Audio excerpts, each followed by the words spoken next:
You are now listening to Testimonies with Terry. All right, guys, I am here with a very talented and strong woman. Her newest album, Stronger Than Death, recently came out. Make sure to stream it everywhere you can find it. Zahna, thank you so much for coming on the show. Thank you so much for having me today, Terry. This is really exciting for me, Zahna. I'm a relatively new fan of yours. I discovered you last year as I was kind of getting to know Maggie English, Matt Sassano. They both were on the show last season, and your name kept popping up as I was doing research on them. And I mean, I listened to Red for War, and my goodness, I was just a fan since then, and been eagerly anticipating Stronger Than Death. As we record this episode, it just came out last Friday, and man, we'll go into deeper depth into that later on in the episode. But Zahna, how has release week been going for you? It's really busy, but it's nothing I'm not used to. It took so much work to get this album out, and it's like it's so weird because you think, oh yeah, it's gonna be out, it's gonna be better, but in actuality, like, now the momentum is actually rolling, and I'm getting like emails every single day and lots of orders, and I'm just like a little overwhelmed. I thought it would slow down, but I don't know why I thought that. It definitely didn't. But it's really good because, I think the best part is just like sitting on this music for 2 years, and then like finally letting everybody else hear what you've been sitting on. And I kind of wanted to stay quiet about what this album was like super gonna be about, and also just all the songs were so good. It was so hard to resist the urge to like just put a little snippet up, because I'm kind of a big picture person where everything has to have a process and an end, but we're kind of there now, and it's really surreal if I'm being honest. Yeah. Yeah. It's good though. Release week has been awesome. Just really a lot. Well, yeah. Praise God. Praise God. I mean, like you said, maybe a little bit overwhelming, but I guess better to be busy and getting all these orders than having to deal with the opposite, right? Oh my gosh, it's very good problems to have. So I'm very blessed. Everything was worth it, and I'm so excited. It's finally just getting out there, all the music. Awesome. Well, like I said, we'll do a deep dive into that later on, but before we get to the journey of making that album, let's go back to the beginning of your journey, Zahna. Tell us, where were you born? What was family life like for you growing up? Yeah, to be honest, a lot of people don't know, I'm actually Mexican. I immigrated here with my family when I was almost 2 years old. So my parents are first generation immigrants into this country. I was born in Mexico. My dad got a job offer in Ohio. So I actually grew up my childhood in the North, kind of just away from everything I really knew about my culture. And so my dad was the one that introduced music to me, and he was a worship leader, a very charismatic worship leader at our church up in Ohio. And so he was the one that taught me guitar. He's the one that bought our first CDs to listen to. Like, Jackie Velasquez was like the first female singer that I loved all her songs so much, still do. So really, when I was 10 years old, my parents, they actually received citizenship through my dad's job. I became naturalized. And this was kind of the moment where my dad wanted to leave Ohio for after living there for 10 years in the bitter cold that he was not used to at all, being Mexican. So my family moved down to Texas, but my dad actually sent me back to Mexico to relearn all my Spanish and how to read and write again in Spanish. So it was in Mexico when I was in 6th grade. That's when I was transferred over there, and that's kind of the moment where everything was sort of ripped away from me in terms of like all I knew. And here I am being told, this is your culture, actually. This is who you are. And I'm just like failing all my classes because I don't know how to write in Spanish. Can't speak very well. And it was a time where my family was kind of separated still. My sisters and mom were in Texas, but my dad stayed in Ohio to work a little bit longer before coming himself down. So it was a very year of like where kind of when everything is ripped away from you, you begin to ask yourself who you are. And I love this story because this year that was so scary, where my family was just kind of displaced a little bit was actually the year that I feel that I truly accepted God for myself, and became a Christian. So I love to tell that story because without that year of my life, I kind of get really complacent, and I'm not really in the desert, if you will, where I have to thirst for God and thirst for things and hope. So when I was really young, I started to feel this emptiness. I started to feel like life was super pointless, and I just didn't really want to go through the motions, asking myself if there was anything bigger that I could really live for. And it was weird. I had depression when I was like 11. It made no sense. But yeah, those existential questions really, really ate at me. And so I brought a Bible with me, my family Bible they gave me, and every night I would just read the Gospels. And slowly but surely, like, my life and my heart started to improve tremendously. And I started to feel like this hollowness just kind of fill up. Because I was reading about Jesus and him talking about, you know, the kingdom of heaven, and, you know, get up and follow me and I will make you fishers of men. Just this higher calling that he took these ordinary disciples and made them into these followers of him who changed the face and the course of history, you know. So that really appealed to me, and I was like, you know, I want to learn. I want to be a disciple of Christ. I want to learn who he is, because for the first time in my life reading these words, I actually have peace. And so a lot of those insecurities kind of melted away that I had as a kid. And just when I got back to the States after that school year, I consumed everything I could about God. I was in church all the time. And so that began the really beautiful relationship that has just completely taken me through this amazing journey within all this time. And a lot of spiritual lessons later and time with God, here we are. So making music for him. Hey. I love that, Zahna. Man, it never gets old just hearing how God comes into somebody's life and just completely transforms it like that, right? And there's a lot there that I want to unpack there, Zahna. So I'm wondering, how old were you when you guys immigrated to Ohio? Yeah, so I was actually 1.5 years old. I was not even yet 2. So really, the U.S. was all I really knew. And I mean, I don't know. Yeah, it felt like this hole in me, though. Like, I was like, I don't really know who I am growing up as a kid, which really birthed a lot of insecurity in me, I think. A lot of hypervigilance in social situations because I had to move schools so many times and just started seeing that kids could be so mean. And that built this defense of insecurity where I started becoming a bully because I didn't know how to survive in this environment of changes that seemed so constant. Because even though we were in Ohio, we moved a couple times within Ohio, but it was that insecurity of like, I don't really know who I am. I don't know how to make friends. People are mean. Well, I'm going to be mean back and dominate this because, you know, and so it's scary. And I've had to do work in myself because I'm like, why was I like that as a kid? You know, and I realized that it was just the trauma of the unknown and noticing that I have to survive in social situations where I'm alone. So a lot of that was broken in me when I went to Mexico when I was 10 years old already at that point. And I was just being shown like, hey, this is why you are this way. You felt like you had to survive in this crazy environment where people expected all this of you. But, you know, this existential dread that you have, I don't know, man. It just, a lot of things were fixed just by reading the Bible for me. Like, I didn't even pray. I was a 10-year-old. I just was so filled with his word. I truly believe his word can fill up these empty holes in you. So I have to tell people, like, I didn't have a crazy past. I wasn't addicted to drugs. I wasn't in sin or bondage like that. I was just asking questions. And all of a sudden that depression lifted, and now I have such a determination of purpose in my life that has really made me overcome so much, even just to get this album out, as I'm sure we're going to talk about here soon. Oh, definitely, definitely. You said something there, Zahna, about, you know, the unknown, the fear of the unknown, and I'm wondering, as far as why you got into this mindset that I have to kind of become the bully.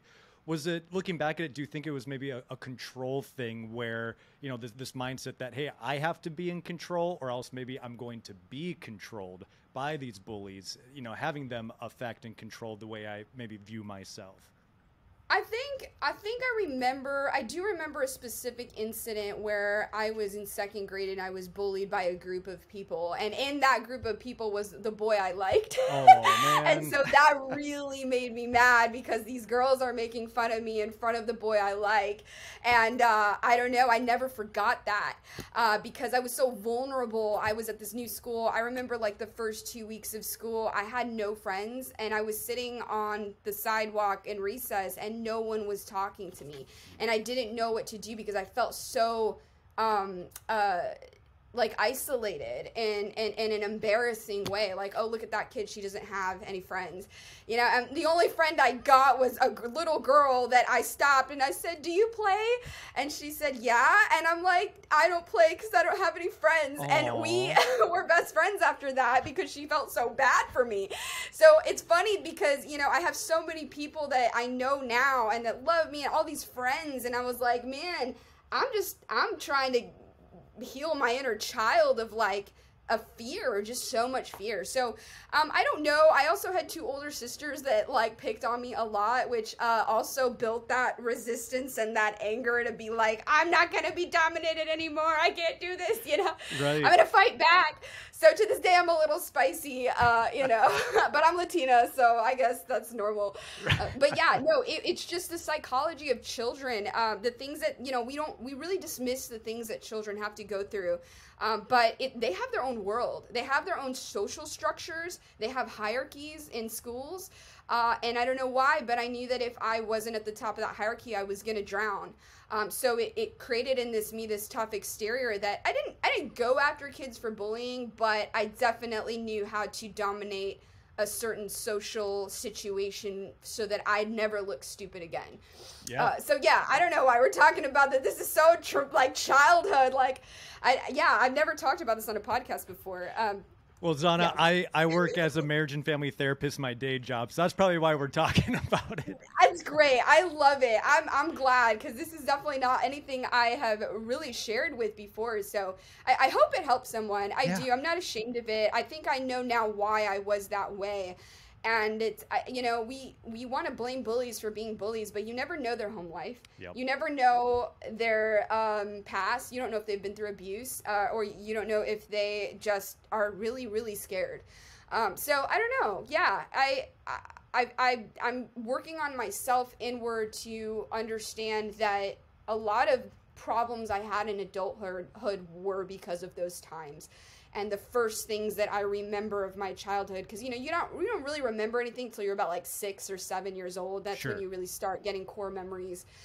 And so, yeah, it just, I don't know. I think in a way, though, those moments prepared me for the music industry because it is such a cutthroat industry. Obviously, you don't have to be a bad person, but you really do have to learn how to advocate for yourself and watch out for possibly bad relationships or bullying scenarios by bigger, more authoritative figures. So it just built a lot of resilience in me. But yeah, I hope I never treat people like that again. Yeah. Yeah. Well, and I'm thinking of Romans 8:28, you know, in all things work together for the good of those that love God. Right. And so even though those were sucky experiences, like you said, it kind of prepared you for the music industry with all the greed and manipulation and all that jazz going on in that industry. Absolutely. And honestly, I think being an immigrant just really made me understand the value of money and hard work. Not saying that like non-immigrants don't have that, but I think for me, I'm almost glad I never got huge budgets to work with, because having smaller budgets made me very good with how I spend money to be in music and to be independent. So a lot of things we don't understand how much God prepares us for our purposes and calling since day one. But yeah, we're here and we're doing it. So even my allergies, I thought about this the other day. I've had horrible allergies since a child. And I started thinking about it because I'm a voice teacher now. I teach voice. I'm a coach and instructor. And I'm like, you know, it's really interesting. I constantly had congestion or issues breathing because I think it made me really have a very strong solar plexus, which is kind of like the the muscles you use for singing, and it helped me learn how to sing with a closed soft palate and all these little mechanisms when it comes to singing because of my breathing. I had a surgery when I was 7 years old that removed my tonsils and adenoids so I can make bigger space. Like, I don't know, like even the worst things that happen, you have maybe could have some benefit in your calling and purpose. I really believe that. Right. That's a word. That's a word right there. I love that, Zahna. I love that. And there's more of that throughout your story too, that will get to, where just all these difficult situations, but yet God used it for good, because that's just who he is, right? That's what he does. But 10 years old, you're informed, hey, we're actually moving again. You know, family's moving to Texas, maybe dad's staying in Ohio, but Zahna, hey, you're going to Mexico. Like, what was that like? Do you recall, like, you know, how that conversation unfolded, what you were feeling? I was excited. I was actually really excited to go to a new country, and because I did want to learn Spanish. I was so tired of like none of my teachers even believed me that I was Mexican. They were like, "Oh, you mean you were born in New Mexico?" And I'm like, "Listen, I know I look very white, but I was literally born in Mexico. Like, you have to believe me." But I couldn't because I couldn't speak Spanish, and obviously I didn't bring my birth certificate everywhere. But it was just. I think for me, my dad really instilled a lot of adventurous spirit within me, and he it was very important for me to do this, that I remembered my culture. But again, when I got to school there, it was a whole new social structure that I had to navigate. And again, I was like, man, I've done this so many times. I already know what to do. I already know how to, you know, and then all the school finds out about me. They start knowing who I am because I have to build that resilience and make a lot of friendships. And then all of a sudden, everybody's putting me and another little girl in our class as rivals because we're both pretty, I guess. And it was like, why? Why does it have to be this way? You know, but again, lessons that I learned in the music industry, how to rival, how to, you know, and it's horrible. Like, why do we even have to do this? But it's because other people force us into this. So I don't know, man. It's just a lot of situations kids go through that really make or break them for life. And it's just, if you don't equip those kids with confidence, like my dad was constantly putting confidence in me, constantly telling me, hey, if someone does this and they hurt you, I give them permission. You can hurt them back, because I'm not going to let someone mess with my daughter and make her unequipped to deal with circumstances when I'm not there to protect her. Yeah. So yeah, I don't know, man. Mexico was amazing. It was one of the best years, one of the worst and one of the best years of my life, because the first 4 months of school were so hard. And I was failed all my classes, obviously, except English, because I just didn't know how to read. I didn't have vocabulary at all. And then around winter is when I started reading the Word, and I'm telling you, just everything improved. I started finally passing classes. I could read, I could write better. I had a lot of friends, and God was filling me. He was taking away all these insecurities and helping me just to be a better person. Yeah, really. Man, that's amazing. Again, going back a little bit, Zahna, you said that even your teacher, or one of your teachers, didn't believe that you were actually Mexican, and I can't imagine how frustrating that must be to like try to prove to somebody else that, no, this is really who I am, right? I mean, talk about like a way that your identity can be attacked. Oh, I really struggled with, like, I mean, I didn't know who I was. I was like, look, I have this name, but like, I don't really know what my purpose in life is. I don't know, man. It was a lot. I think that's why I was so not at peace, because I felt like I had no identity. I was like, I'm not from here, but I'm not from there. I'm not from anywhere, really. Yeah. I don't think I have a home. I mean, Ohio was the most home I ever knew, and I remember I was like 10 years old, and one of the first songs I ever wrote was called My Beautiful Ohio, and it was like this really, like, I didn't know how to cope. I didn't know how to, so I wrote music. I had this little radio that played, you know, whatever, The Mix, or whatever radio station it was called. And I was obsessed with that little radio, and I listened to it every day after school, and that built a lot of music desire for me, even as a kid. And so, I don't know, these little moments are just creating this path that's already on its way to unfolding. And I remember the first time I ever heard a song in my head that I was writing myself in my head. I didn't know how to play guitar. I didn't know why these words came to me, but I liked it. So I would like memorize and write these songs. And yeah, My Beautiful Ohio was like the second one I ever wrote. And the sensation was wild. I think it was like 9 years old the first time I wrote a song, and it was so awesome. So that love for songwriting stayed with me forever. And I really, later on, I mean, I had considered becoming a missionary at one point to Mexico. I had considered being an evangelist, a youth pastor. And I was like, dude, I can't shake these songs and music. I can't get over this. And I want to use it for God. So, yeah. Here we are.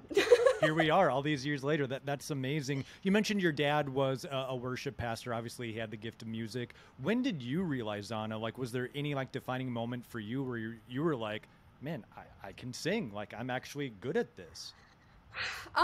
It was funny because I was the only one out of my sisters who didn't actually get into music classes. Like, my dad put them in piano and voice. And I hated their piano teacher. I thought she was really mean and annoying. And I was like, I don't want to go to piano lessons with her.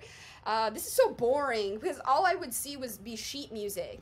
And my brain, like, I have terrible eyesight. I need colors a lot to imagine things and learn well. I need description and imagery. And all I would see was sheet music and black and white and notes that didn't make sense to me. So in the beginning, I was very resistant to music. Until my dad was the one that started, I remember, sorry. I got into musical theater. I actually started in acting before I did anything in music.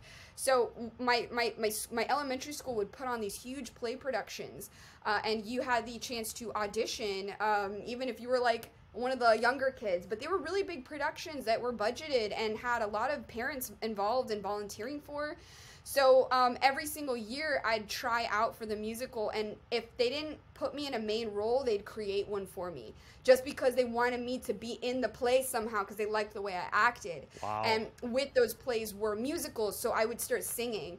And then by my last year in 5th grade of elementary, I landed the top role, the big role, and I had multiple music numbers that I had to sing by myself on this stage, multiple showings in front of all the school. So that was kind of where that love for the stage started, in these plays and learning my lines and singing these songs. And my theater teacher thought I was really good, so then she started putting me in the class with the middle schoolers. And that was a terrifying situation too, because I didn't have any friends, and all these bigger kids didn't care about an annoying little girl that needed friends. They just, again, more social situations I'm thrusted into where I have to be by myself and advocate and work with bigger players, top people that are good. I'm scared to death. Right, that's intimidating. Yeah. And so again, just so many situations like this. And so getting involved in musical theater was the first thing, but when I started getting into middle school, I was like, what's rock music? I love this. I love rock music. And my sister was dating a guy who was showing me all these cool new bands.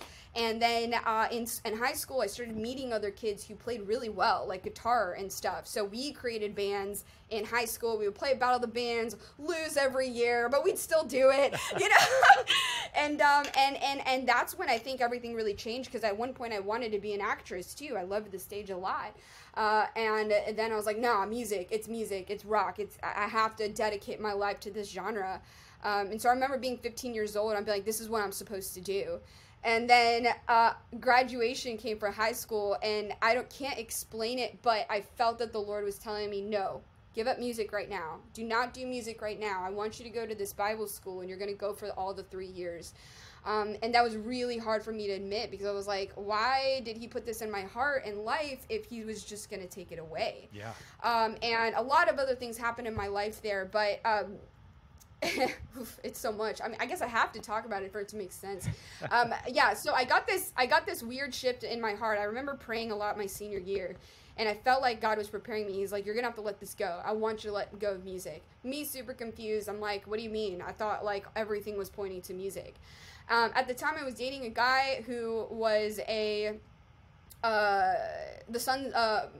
a church's pastor's son, and he was a worship guy. And I thought I was going to go to school and I needed to become a pastor's wife, and because that was also an idea that I wanted to pursue, is just ministry. And then that guy, we ended up breaking up, and it shattered my whole life plan at that point. And I was like, well, God took away music, and now this guy's out of the picture. And I went to Bible school. I actually went to Christ for the Nations Institute for my college years. And I felt so not belonging there, because at this point we had broken up, and I had so much shame and guilt from so many things in that relationship that I developed an eating disorder. So I got anorexic, and I went down to like 98 pounds because I was so depressed. And I remember being in Bible school, and I was like, I don't belong here. All these people obey God better than me. They love God. God loves them more than me because I don't deserve his love. And I remember like the first real meal I ate was in the school cafeteria, because I didn't want people to catch on that I was developing anorexia. So a lot of shame and confusion, because I'm like, dude, I'm the last person that deserves to be at Bible school after this mess of this relationship that alienated me from my family, from some of my friends, because it was just a very toxic relationship that I fought for very much, and I don't know why. I think I was scared of being alone again. Yeah. I think I was, and so that moves on, and 3 years of Bible school, and I'm writing songs to heal myself, even though I wasn't really performing. I'm just writing a bunch of songs, doing worship there, and I don't know what happened, man, but like my parents gave me a graduation present of recording 5 new songs professionally, because I got a scholarship my last year. So they're like, well, since we're not paying tuition for that, we're going to gift you this amount of money to go record songs as your gift. For graduating and finishing college like we wanted to, because I was not going to go to college. I was going to go marry this guy instead, and they really didn't want that. So I finished it. I had these 5 songs that were pretty much a lot about this breakup, and I needed them to heal myself. And I knew that I had this music, and my producer was like, dude, these are really good. Like, are you going to do anything with this? Because you definitely should. And I was like, well, I have the music, but I don't have any more money left. So what am I going to do? I can't put them out. I have them, but they're not really going to do a whole lot. And at the time, I was playing this video game called Legend of Zelda Twilight Princess. Yep. And in that game, there is a character named Ilya. And Ilya, I don't know if you know or remember Ilya, they were an all-rock band, girl Christian band. Yep. And I was like, oh, Ilya, what are they doing these days? I need to go check out what they're up to. I went on Facebook, and I looked at their profile, and like the first thing I saw was that they were auditioning for a new singer. And I was like, no, maybe this could work, because I was about to graduate. I have these songs that are already actually done. Now I need a band who knows what they're doing, because all of my friends who helped me record that EP were already involved in other projects. They didn't have time. And so I, as a joke, actually, I think I messaged them, and I was like, this isn't going to work, but I just want to see how far I get. And turns out they were only 5 hours away next to Dallas in Arkansas. And they're like, look, we really want to meet you. Can we, we really like the way you sing. We like your videos you've submitted. We want to meet you. They paid for me to go out there to meet them. And it was very good chemistry. It was instant friendship. Like, it gelled extremely well. That's when we kind of negotiated, hey, we're going to take her songs. You'll be our new singer. We'll put out this EP and just, boom, go straight into touring, which is what we did. But at this point, I was extremely nervous because God had told me not to pursue music. So I spent like my whole last semester of college, because this was about, me meeting them was about a semester before I graduated. So I still had time, right, to accept this offer. And I remember just praying so much about it in the 24-hour house of prayer that on our school campus. I don't know, I was really nervous, but I felt the release of God. He's like, well, you finished your schooling, you finished what I asked you to do. And I was like, okay, well, if it's not meant to be, he'll redirect me, and hopefully this is it. So I did it, and I went, and I've never stopped since. And it's been since 2014. We're coming up on almost 10 years of being in a professional music industry, and what a ride it's been. My God, the things that have happened are just so many stories to tell. Right. I just see like God's sovereignness over that, like his perfect timing there, Zahna, right? Oh my gosh.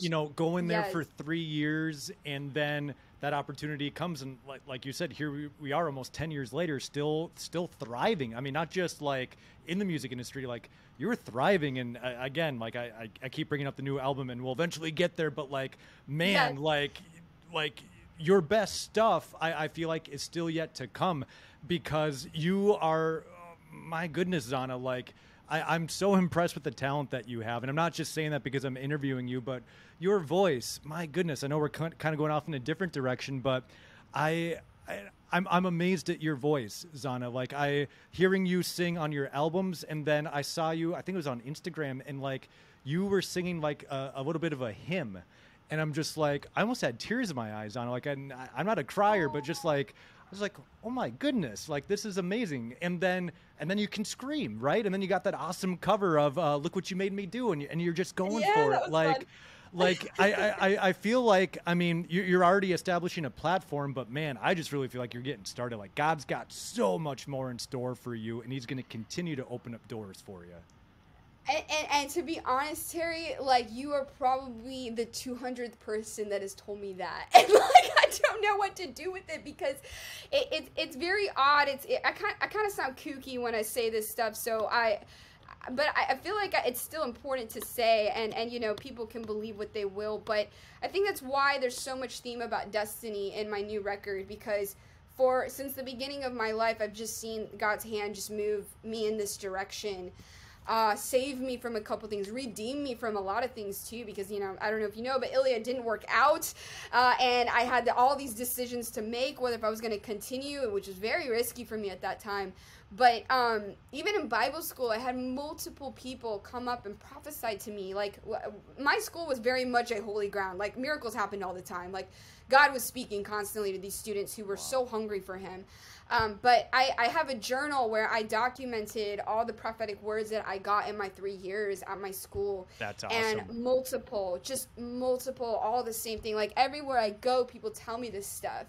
And, you know, it's kooky. I know, it's like, well, what if it is destiny, right? You know, but it's like, it's exactly what the Lord told me when I was becoming saved. Like, I have a kingdom that you can come and work in and live more than yourself. You know, you can pick up your cross, follow Christ, because this is the purposes that he has for you, and everyone has a purpose. I really believe that. Yep. Mine has just been very I feel like I'm on the cusp of it. Like, yep. Whatever he's about to do, I'm on the cusp of it. And these last 4 years were absolute hell for me to get to this point. But I think that's what's so amazing about this record, because it's literally about my whole life. Like, the last song, called Anything But Destiny, on the record, that bridge and that chorus was actually written 10 years ago in my college dorm. How is it that I got the words, love is stronger than death, 10 years ago? And then it becomes so important in my life the last 4 years, when I'm diagnosed with kidney failure and I have to go through a kidney transplant and recover in the middle of a pandemic, when the music industry is destroyed and I have no income, and I'm literally trying to survive. I'm trying to afford my medications and my health insurance premiums, and I'm still trying to be this artist, and I'm split off from that label, and I'm doing it on my own, and and I'm a newlywed, and I have no structure yet. And so, you know, how is it that I needed those words, love is stronger than death, so deeply, as my mom gave me her kidney to save me? Like, what a picture of Christ that is. Like, I have a genetic disease that basically doesn't produce a protein my kidneys need, so they failed without it. It took a long time. It takes 20 years to fail, but they will. And so what a picture of what sin is, right? We're born with sin. It's in our genetic code. We are born to die in sin, but because of the love of another, because of Christ, because of my mom, they sacrificed for me, and they saved me from certain death, spiritual or physical.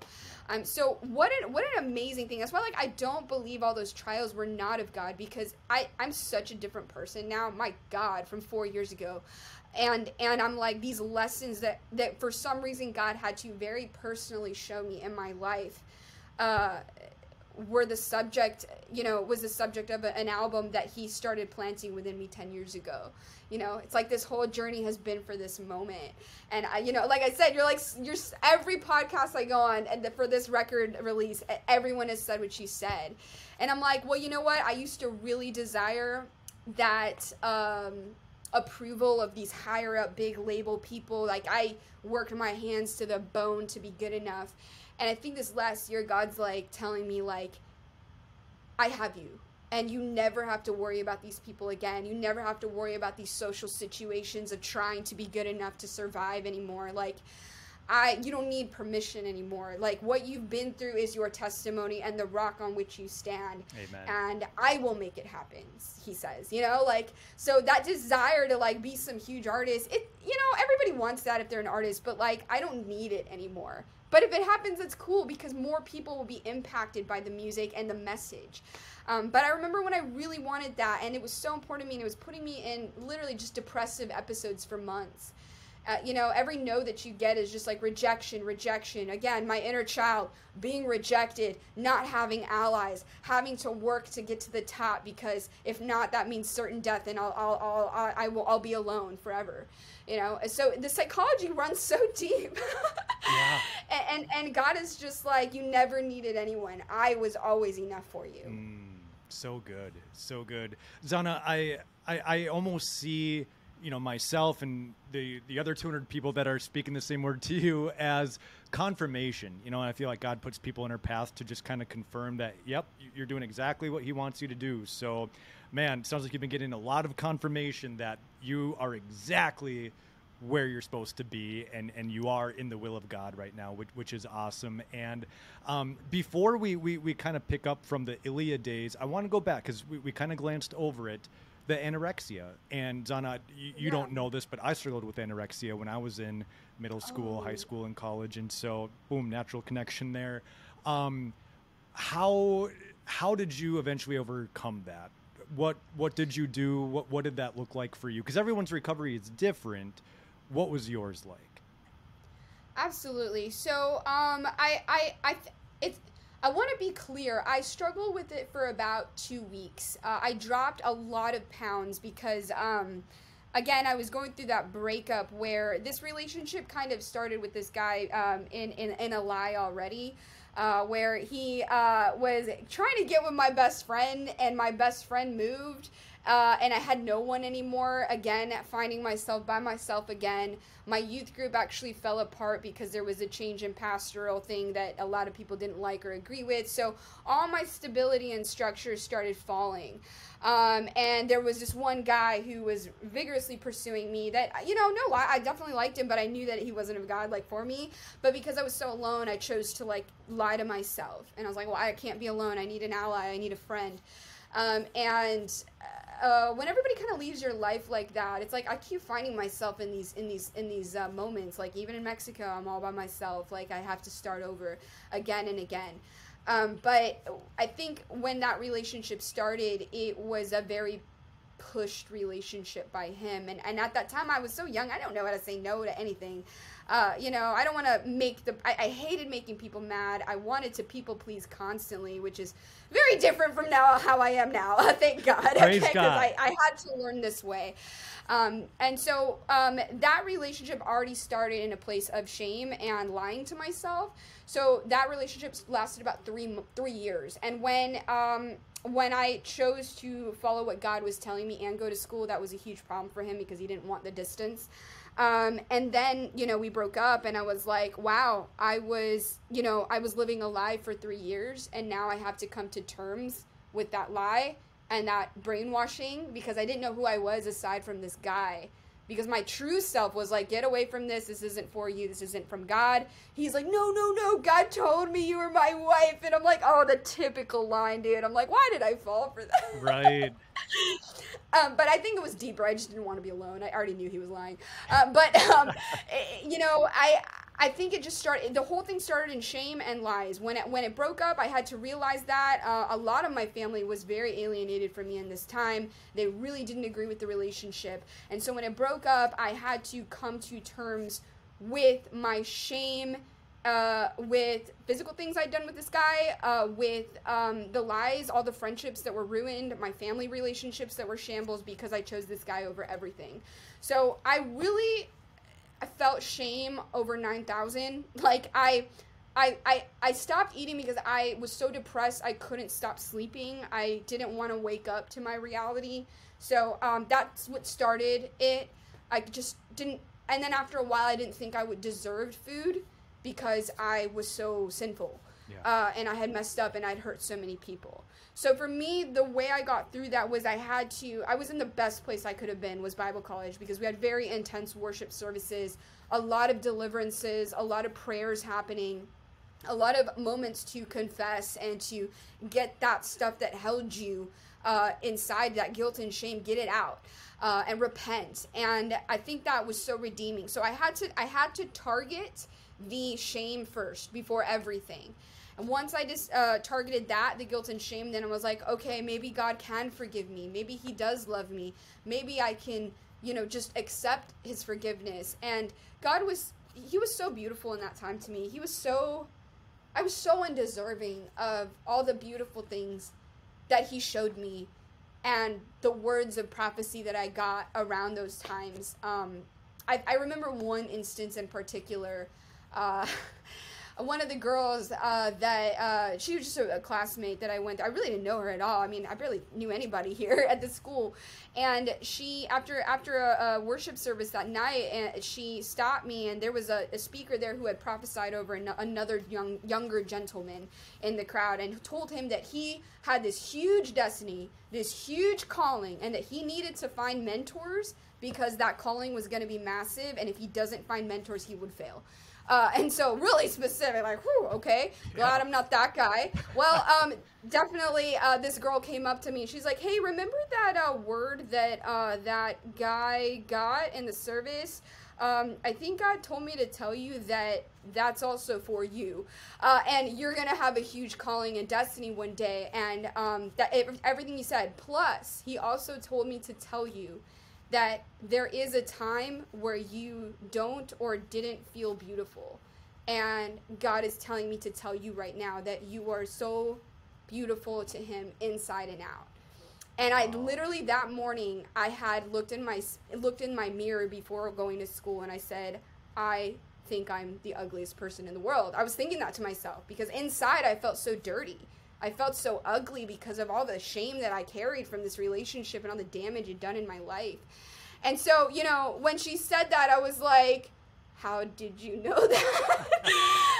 And so it was like this extra confirmation and like so many words like that, like, you have this destiny, you have this calling, it's going to be really, really big. You have to, all this stuff. And plus this super intimate detail that, of course, I wasn't telling people in Bible school because I didn't want them to know I'm struggling with anorexia and I came from this horrible situation.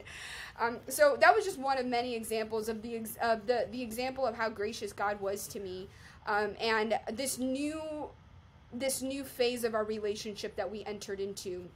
Because before I was very legalistic Christian. I was like, oh, don't cuss, don't do anything bad, God loves us, Jesus loves us, but stop cussing, And at that point, I think I'd messed up so much in my life that it was just like, God was like, you think I can't forgive you from something like this?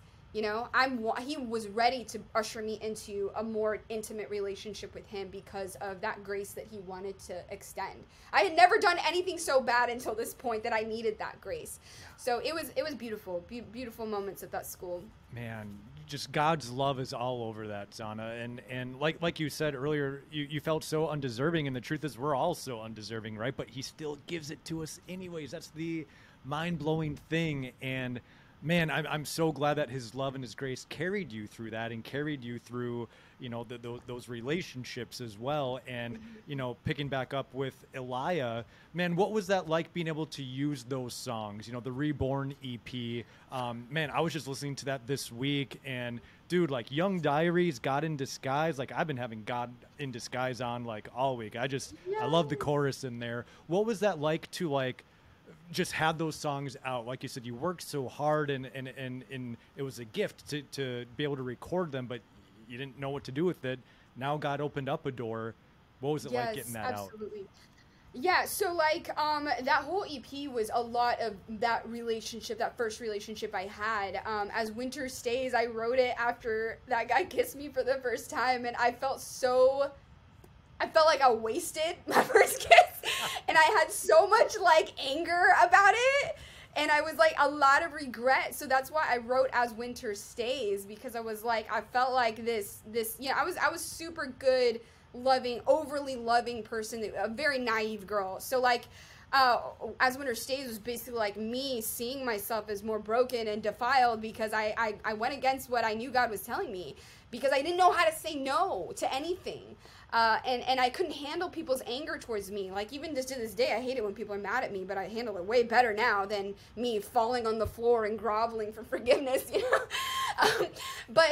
Yeah, Young Diaries was about how I mean, that whole spoken word was just so much anger at the situation that I allowed myself to do, all this unforgiveness I had. So all those things, I really feel like God wastes nothing, because that relationship was one of the most impactful things, and breakups that were one of the most hurtful things in my life, just because of all the crap around it. Not even the guy, just the crap around it. Ilya, the Reborn EP, is about those things, and I remember putting a crown on the front cover because of the verse that God is faithful to forgive us of all our sins and crown us with the crown of righteousness. And so for me, that album was so redeeming to me, because I was like, look, I went through this. I went through periods of deep, twisted guilt and shame that even caused me to go down to 98 pounds, and my bones were sticking out all weird, you know? It was just so amazing that God used one of the worst circumstances in my life and personal sorrow and agony, and yet he takes these songs that healed me and puts it out in the world, and it's still being played, you know? Like, praise God that he uses our terrible, darkest moments for his glory even still. Amen. So yeah, it's just awesome, man. Amen. Amen. And like you said, Elia eventually came to be no more, and it sounds like you were faced with a choice here, Zahna, of what next? What are you going to do next with music, with your career? You ended up going solo, adopting the Zahna persona. Didn't mean to rhyme that, but it did. And Red for War. Holy moly, does this album pack a punch? Zahna, can you take us through, like, what were you going through that led to that collection of experiences, you know, just performed in song? Just what was behind that? Where was your mindset at? For sure. So, Ilya, we were very close to doing some big stuff, and we got a management team that unfortunately really sowed more division than they actually helped. And at this point, we're all really desperate to get stuff done and move forward in our careers to a more stable place, because we'd been touring for 3 years, and we wanted to get a new record out, which unfortunately that record never saw the light of day because we broke up. And it was like in this kind of bands at that stage where they're about to break are very vulnerable. They're the most vulnerable, actually, in that moment, because then all true feelings come out. The money is a huge thing. Like, the industry rears its ugly head, and all of a sudden things are about money and ownership and business deals and structuring and who's getting what. And you really see the ugliness come in, especially when you have managers that really don't believe in you. I don't know if they believed in us. I think they did, but also they also wanted a lot of money. So I don't know. I don't even care anymore. What was the worst part of that is the broken relationships with my bandmates that happened because of that. And at the time, my management had a really big problem with me dating. And at the time, I had met my now husband, Patrick, and we were dating towards the end of that band. So July 2016 is when we met, and Pat and I started dating like right away, and we, that was a problem for my management. So that, on top of, we need a lot of money, and Susie and me, they were just like, hey, you need to like contribute this much amount of money in order to be called an owner. And I'm like, what are you talking about? I've been in this band for 3 years. What do you mean I'm not an owner? Like, you didn't pay me as an employee either. Right. So why are we talking about this? Why are we doing this? We broke up like a month before our first international date in Germany in a festival, and I was so mad. And at this time also, all this is happening at the same time while I am being diagnosed for my genetic disease, which would ultimately lead to kidney failure. And I feel like this happened for a reason at the same time. And just a little backstory. I hate needles in hospitals. Like, it has been my childhood fear. I would pass out getting a shot. My mom would have to spot me to catch me. I couldn't handle my fear response to it. And so I didn't go to the doctor for like 10 years because I was so afraid of everything they did there. And so it took a couple people in my life between the years 2015 and 2016 who passed away very suddenly.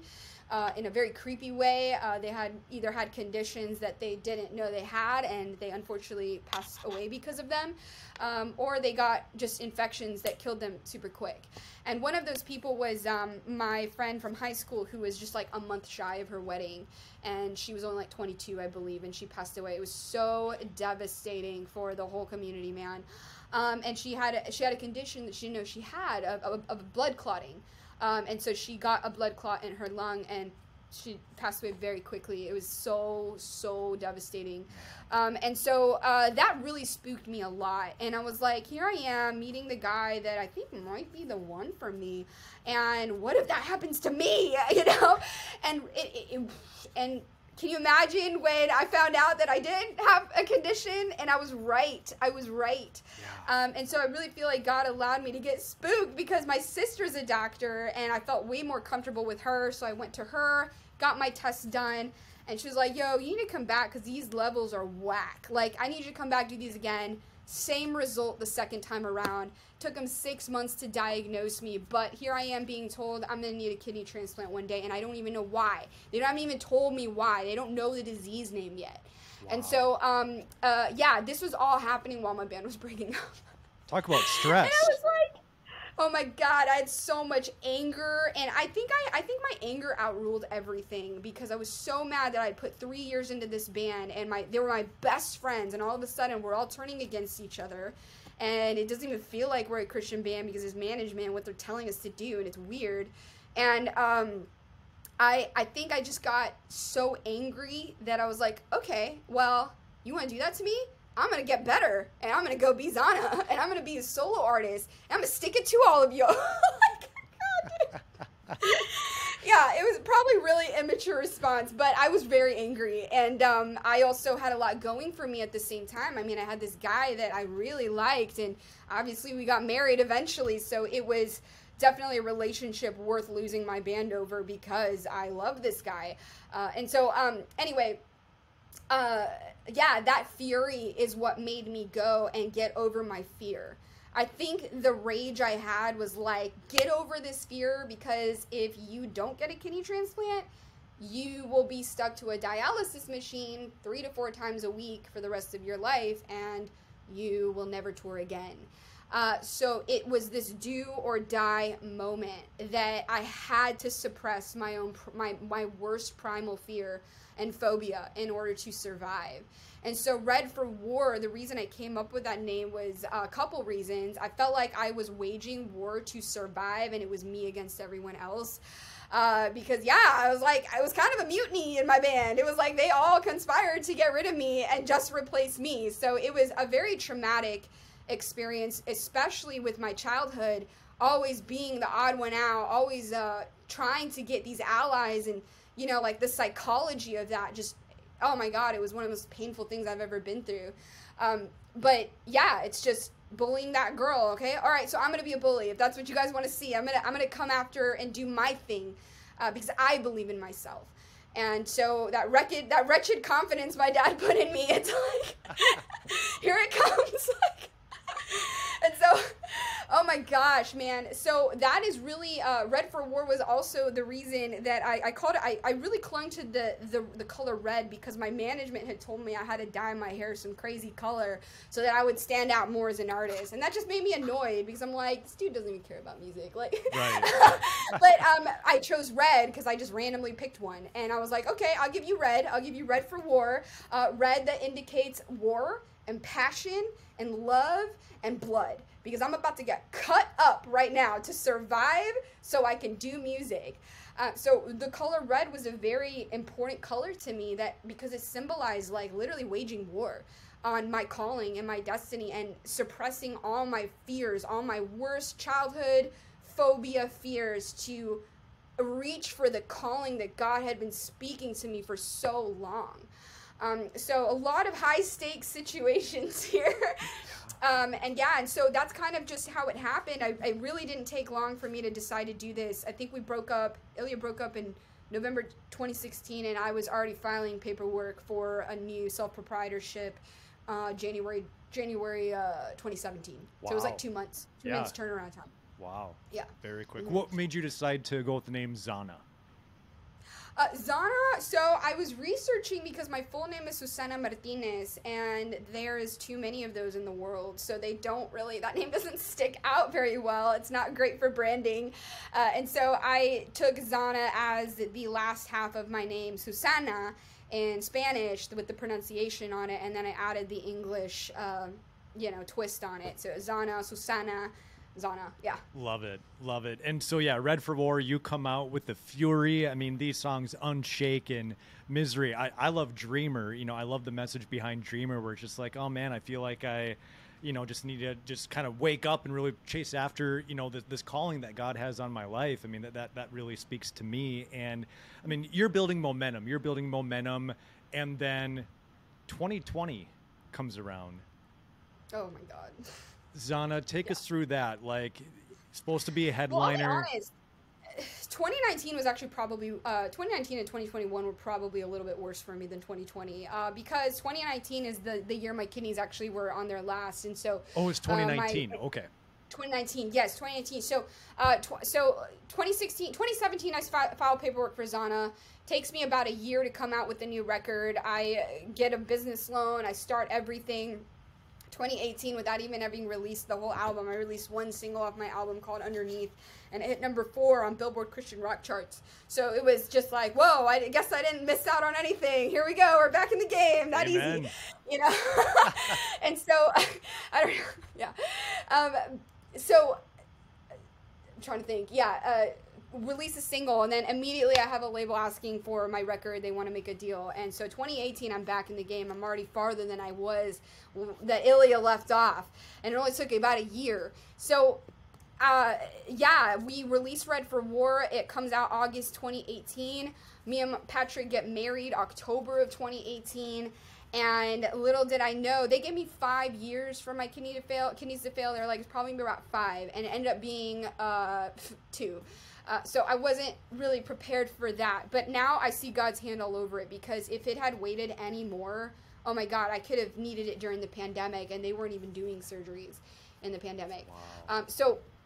I remember distinctly January 2019, I started recognizing different energy levels in my body. And I used to go to work and go to the gym. I was a night owl, and I started realizing I didn't have the strength to go to the gym anymore after work. So blood tests, everything, they're like, ooh, yeah, your kidneys are on their last. The insurance finally approves it. But also, I'm newlywed still. Like, my husband's in a different band at the time called Random Hero, and they're releasing a record. And we didn't even start living together until, I want to say, almost a year after we got married, because he was touring so much.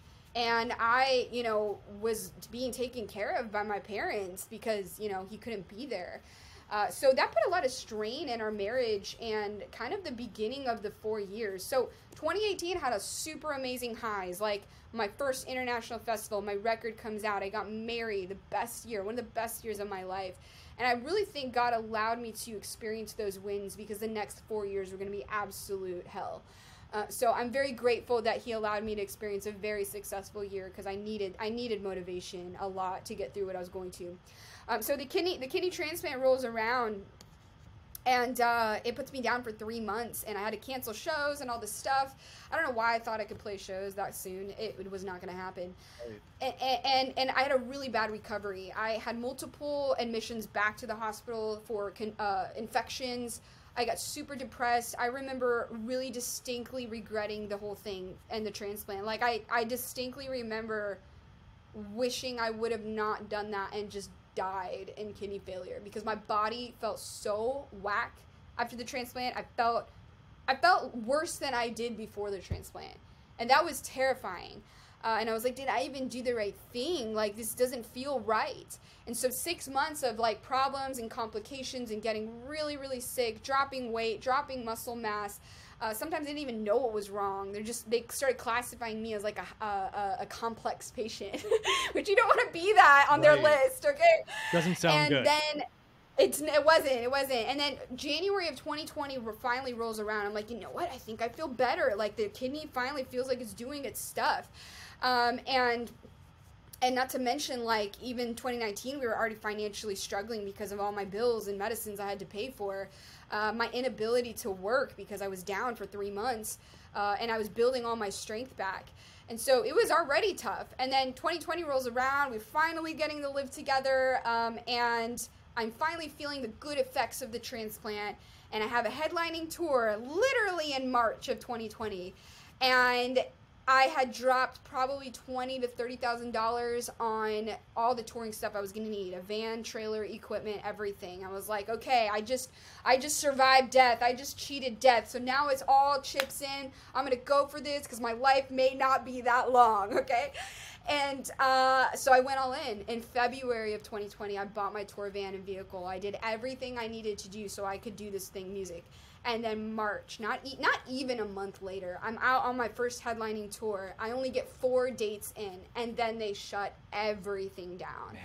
And I'm like, how am I going to pay for all this stuff that I just bought to tour for the next year?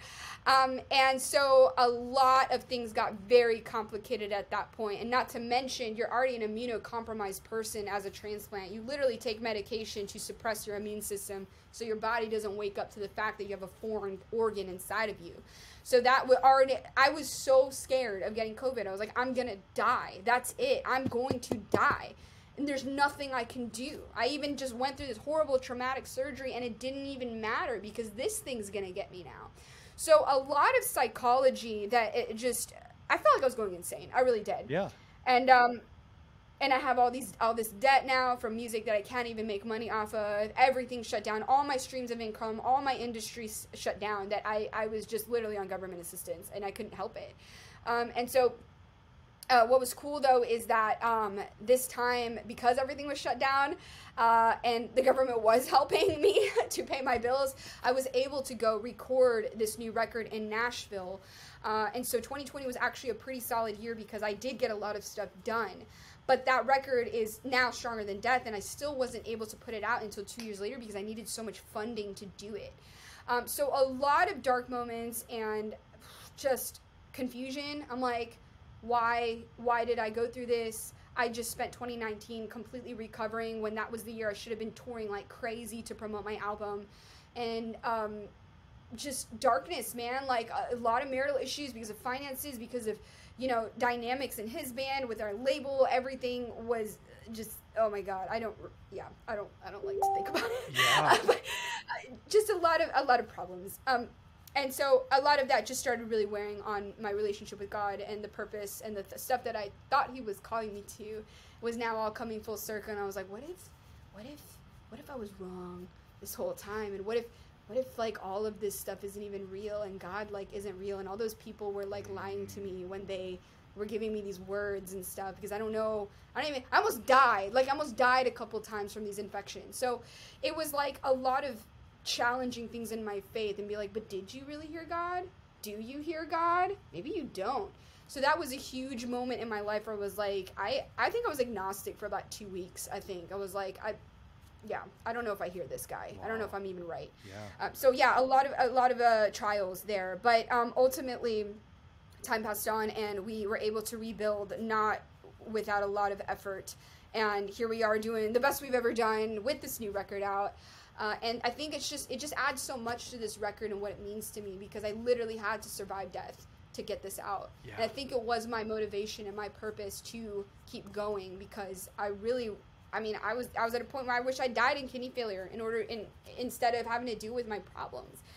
So I think it's just Stronger Than Death is such an important album to me personally, and I really hope that, so many people died from COVID, and there's so much aftermath that people are still sorting out from that time. So I hope that they get something out of this album about death or processing grief or something like that. Yeah. Yeah, I mean, you mentioned people still dealing with COVID. I mean, as a therapist, I'm still seeing people that are feeling the after effects of COVID almost 3 years later now. And I'm believing that this album is going to speak to people. Again, just one more thing before we dive into that.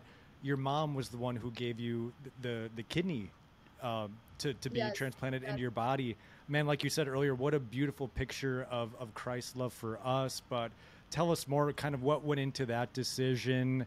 How's your mom doing after the operation? Tell us more about that. She's thriving. She's just living her best life. She loves being a grandma to my sister's babies. So when you go in for a transplant, you get screened. You basically have to see a bunch of doctors that have to sign off and basically make sure that this is the right pathway of treatment for you. Some people are too old to handle transplants because they're very taxing on the body. So I had to see a lot of doctors, and first of all, my family had to get screened to make sure they didn't have the genetic disease I did, which revealed that I was the one that started the genetic mutation marker.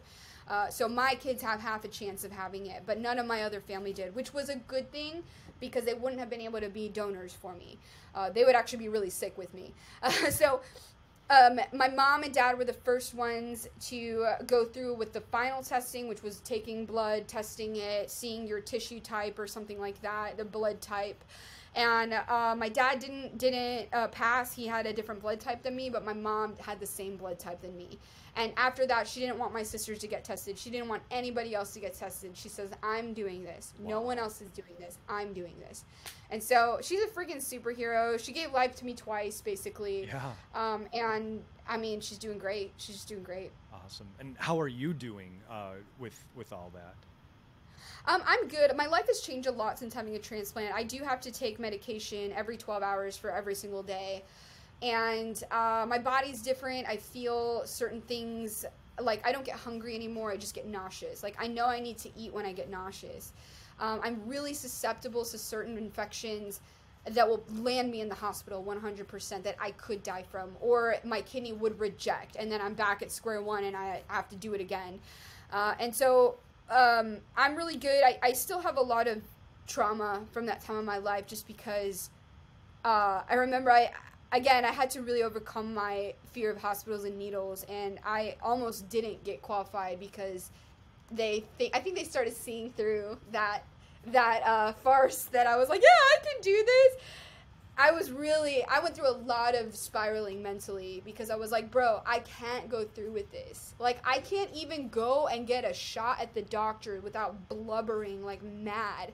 Even the blood tests I did were just I was trying my hardest not to pass out. So I needed so much mental focus to do it. And I was like, realistically, how am I going to go through with this operation when they're going to put an IV in my neck? They're going to cut me open.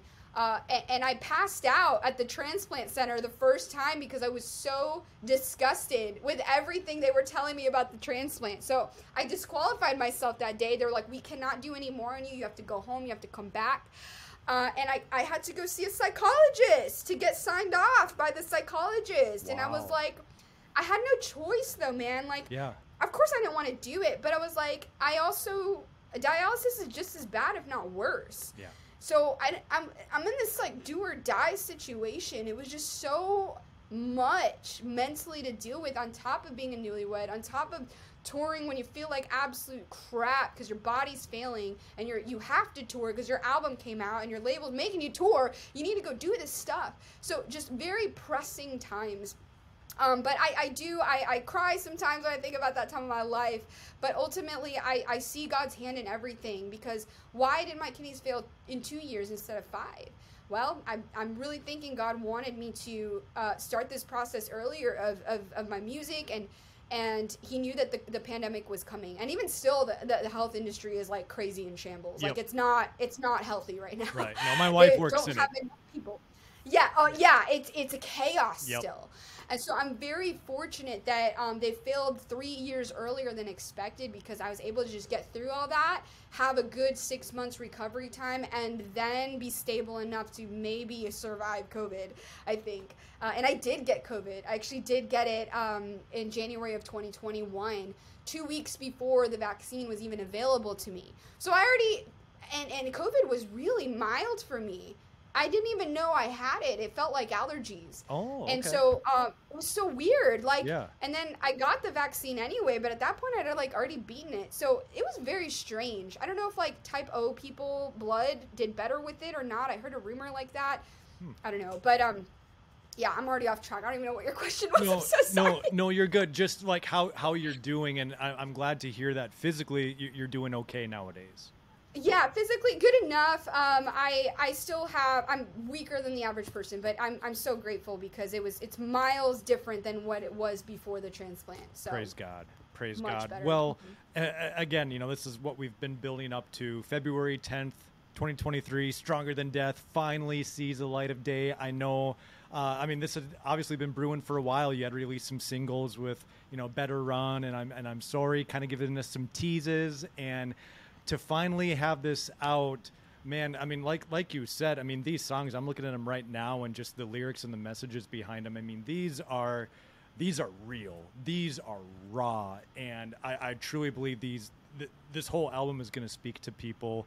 Zahna, tell us more about just the journey to finally getting to that February 10th release date. Just all the literally blood, sweat, and tears put into this album. Yeah. So it took a while because I was shopping into other labels, just one label really. I wasn't really shopping into anybody else. But when they're quite a big label. I didn't have the numbers for them, but they, that's what delayed it so long, and also having funding for it as well. I was transitioning into being independent and owning that, and I'm really glad I did that. But I worked myself into a depression, I think, around January of 2022. Because I'm like, I'm one person doing the job of a whole team, but that's that drive I had. But there was definitely moments where things were very dark, and I'm like, I think the world's forgotten about me. It's been 3 years since my last record. I feel irrelevant. I feel like nobody remembers me. And my husband's like, no, they definitely remember you. You just keep going. So it was a lot of self-fighting of my inadequacy, my insecurities coming back, and stuff that, again, from my childhood. And so a lot of work that was very burdensome. But today it's just so amazing that, I think honestly, if you truly want God to use you, you're basically asking for a lot of trouble in your life. Yeah. And I think that Job did nothing wrong. He did nothing wrong, but God allowed his life to go to absolute, and at the end of the day, he still used Job's life and gave everything back to him. So I feel like I was in that season where I was like, I'm not seeing God. I don't even hear God right now. I hope I'm doing this right. I had a lot of quiet times I was reading the Bible, and I'm just like, I don't feel anything. I don't feel you. Not like I used to. And then I got another prophetic word after that explained that a little bit better to me, and just so much redemption.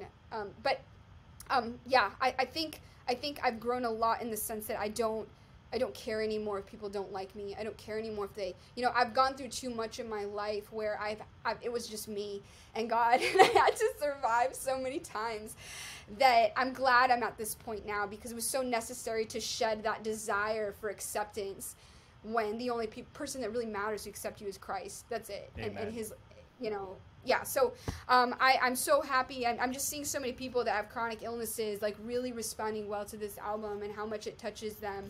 And I think that's what it was all for. I really believe that all the things in my life did happen for a reason, for me to have this testimony. So I could be on Testimonies with Terry. Amen. You know what I'm saying? Amen. It's just incredible, Zahna. You have such a wild story. And just going through the songs, like I think the ones that really stand out to me are Promise You're Coming Home and I'm Sorry. Hoofda, you got real on those songs. Not that you weren't in the other songs, but like, wow, like you just bared it all there. Tell us a little bit more about what went into those songs, Zahna. Absolutely. So for being an artist, to me, that just really means being honest with myself. Like, I think that good songwriting just really has to start with a strong emotion. And I think it's so important to be honest about even personal things in your life as an artist. So, Promise You're Coming Home and I'm Sorry is really about how much my marriage was on the rocks in the beginning.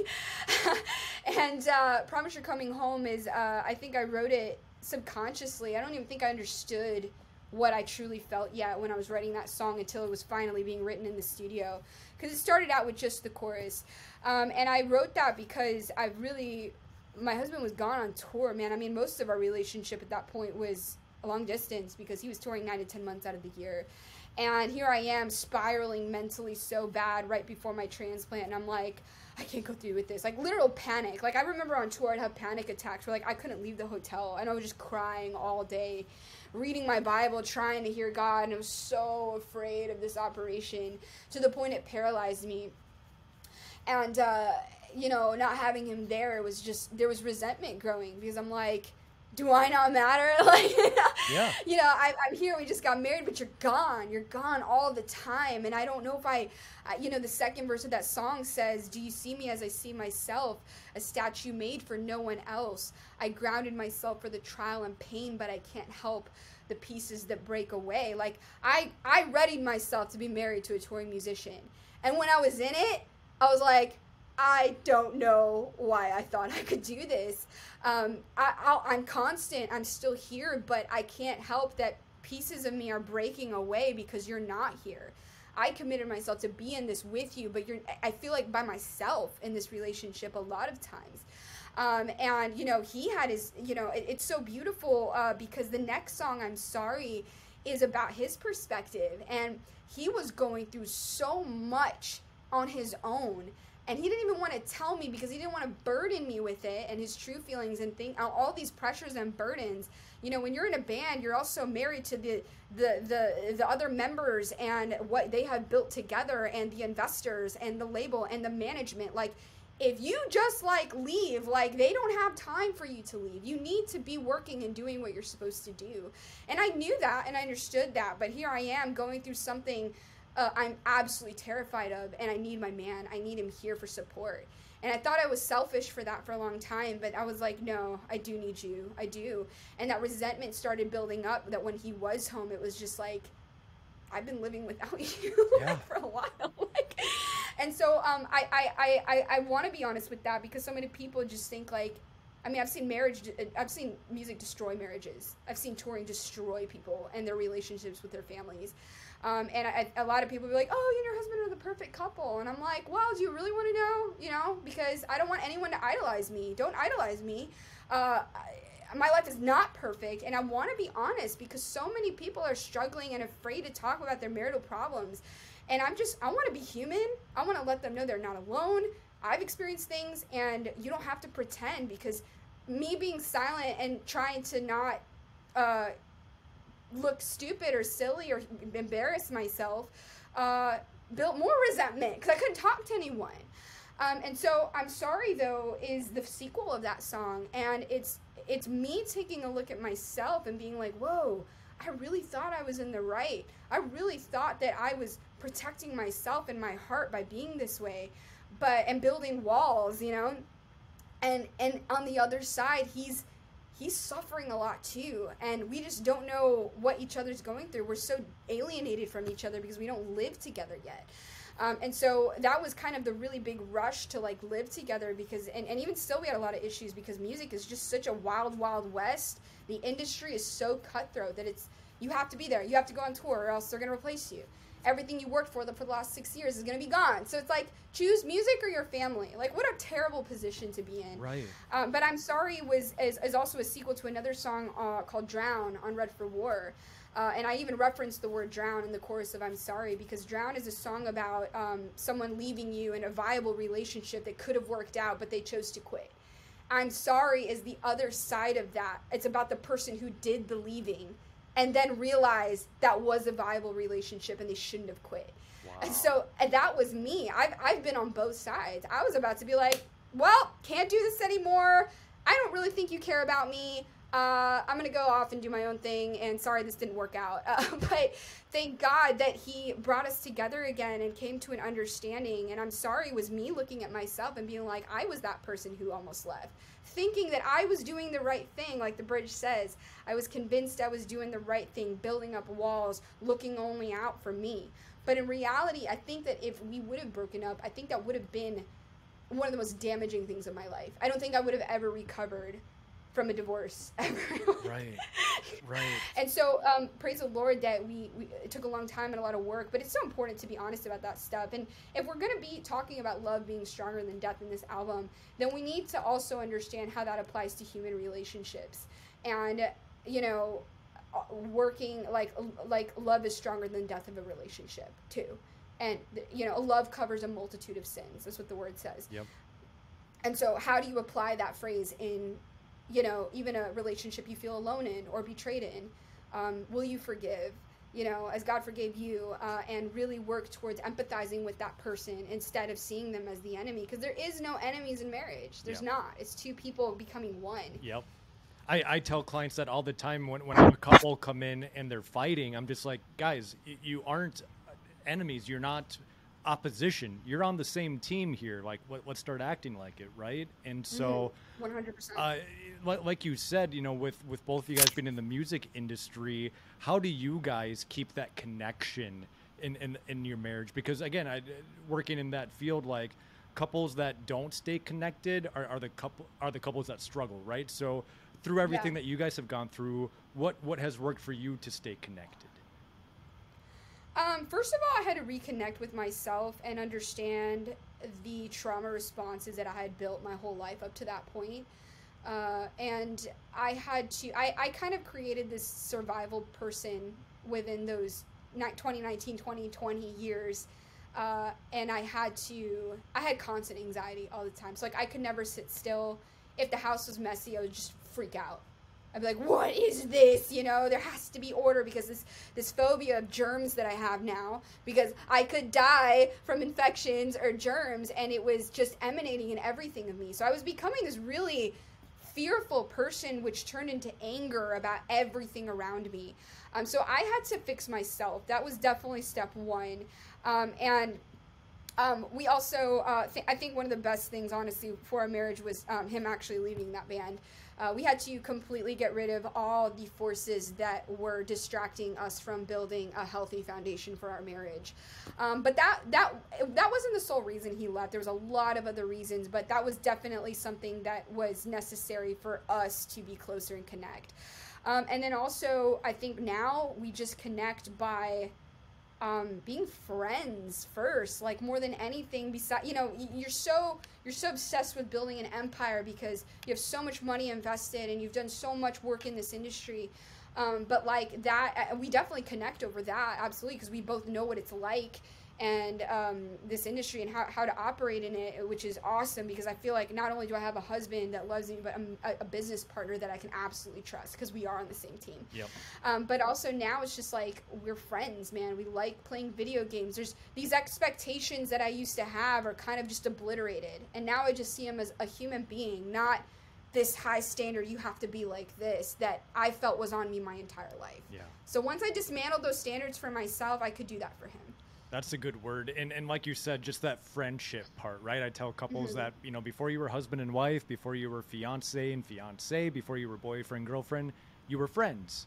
And hopefully the best of friends, right? And I think really that's the key of keeping a healthy and thriving relationship. What did it mean to you to have him on Die for Something with you on this album? Oh, I insisted that it was him. He actually didn't want to do it. He wanted me to get like a more acclaimed vocalist, male vocalist. I was like, no, it's going to be you. Because first of all, your voice is amazing, and he had always loved to sing, but he never really got the opportunity in his last band. And singing has always been so important to him, but his whole life he was, oh, you can't sing, you can't, you know. And I think I'm a vocal coach, so he listens to me and the things that I know how to help him with, and that was just such an amazing performance he did on that track. So to me, it's redemption for him, it's redemption for me. Because, you know, he's the one that allows me to talk about our intimate marriage problems in this music. And I want to show that, you know, it wasn't all him at all. I want to show unity between us and also what, you know, true love can overcome. But essentially it's me and him tag teaming it. We're together, and I wanted to put that in this song. And I think so many people enjoyed it, to see that that power dynamic coming together as one, delivering this song that's just so important to us. Yeah, yeah.